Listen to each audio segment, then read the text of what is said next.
ಬಿಹಾರ ಚುನಾವಣೆಗೆ ಸಂಬಂಧಪಟ್ಟಂತೆ ರಾಜ್ಯ ಸರ್ಕಾರದ ವಿರುದ್ಧ ಸಂಸದರಾಗಿರುವಂತಹ ರಾಘವೇಂದ್ರ ಅವರು ಹೊಸ ಬಾಂಬ್ ಅನ್ನು ಸಿಡಿಸಿದ್ದಾರೆ.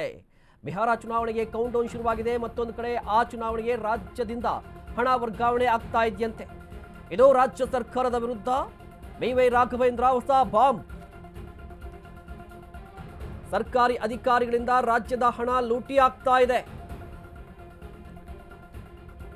ರಿನಿವಲ್ ಹೆಸರಲ್ಲಿ ಅಧಿಕಾರಿಗಳಿಂದ ಸರ್ಕಾರದ ಹಣ ಲೂಟಿ ಆಗ್ತಾ ಇದೆ. ವರ್ಗಾವಣೆ ದಂಧೆ ಆಯಿತು, ಈಗ ರಿನಿವಲ್ ಹೆಸರಲ್ಲಿ ಲೂಟಿ.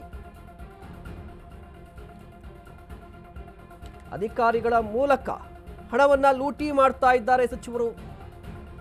ಶಿವಮೊಗ್ಗದಲ್ಲಿ ಸರ್ಕಾರದ ವಿರುದ್ಧ ಸಂಸದರಾಗಿರುವಂತಹ ಬಿವೈ ರಾಘವೇಂದ್ರ ಕಿಡಿಕಾರಿದ್ದಾರೆ.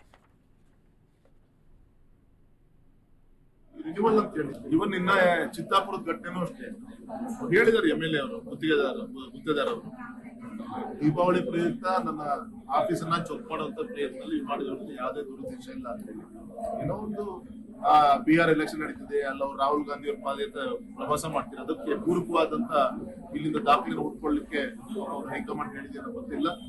ಮತ್ತೆ ಸ್ಪಷ್ಟವಾಗಿ ಕ್ಯಾಬಿನೆಟ್ನ ಎಲ್ಲ ಮಂತ್ರಿಗಳು ಅವರ ಅಧಿಕಾರಿಗಳಿಗೆ ಬಿಹಾರ್ ಚುನಾವಣೆಗೆ ದುಡ್ಡನ್ನ ಕಳಿಸ್ಬೇಕು, ಫಂಡ್ ಅನ್ನ ಕಳಿಸ್ಬೇಕು ಅಂತ ಹೇಳಿ ಅಧಿಕಾರಿಗಳಿಂದ ಲೂಟಿ ಮಾಡ್ತಾ ಇದಾರೆ, ಅಂತೆ ವಸೂಲಿ ಮಾಡ್ತಿದ್ದಾರೆ. ಕಣ್ಣೀರ್ ಹಾಕೊಂಡು ನಮ್ಮ ಅಧಿಕಾರಿಗಳು ನಮ್ಮ ಎದುರಿಗೆ ಹೇಳ್ತಾ ಇದ್ದಾರೆ ಅಂತೆ ರಿನಿವಲ್ ಅಂತೆ. ಟ್ರಾನ್ಸ್ಫರ್ ದಂಧೆ ಮುಗೀತು, ಈ ರಿನಿವಲ್ ಅಂತ ಹೇಳಿ ಎಲ್ಲ ಆ ಇಲಾಖೆ ಎಲ್ಲ ಖಾತೆಯ ಎಲ್ಲ ಮಂತ್ರಿಗಳು ಇವತ್ತು ವಸೂಲಿ ಮಾಡಿ ಬಿಹಾರ್ ಚುನಾವಣೆ ಅದೇ ಒಂದು ದಂಧೆ ಆಗಿದೆ. ಅವ್ರೇನ್ ಬಿಹಾರ್ಗೂ ಕಳಿಸಲ್ಲ, ಅದು ಎಲ್ಲಿ ತಲುಪುತ್ತದೆ ಬೇರೆ. ಈ ರೀತಿ ಅದೊಂದು ಬಿಹಾರ್ ಚುನಾವಣೆ ಇಟ್ಕೊಂಡು ಇಡೀ ರಾಜ್ಯ ಕೊಟ್ಟು ವಸೂಲಿ ಮಾಡ್ತಾರೆ ನಮ್ಮ ಅಧಿಕಾರಿಗಳು, ಎಲ್ಲ ಮಂತ್ರಿಗಳ ನಮ್ಮ ಅಧಿಕಾರಿಗಳ ವಸೂಲಿ ಮಾಡ್ತಾರೆ. ಇದು ಈ ದಂಧೆ ನಡೀತಾ ಇದೆ ಸರ್.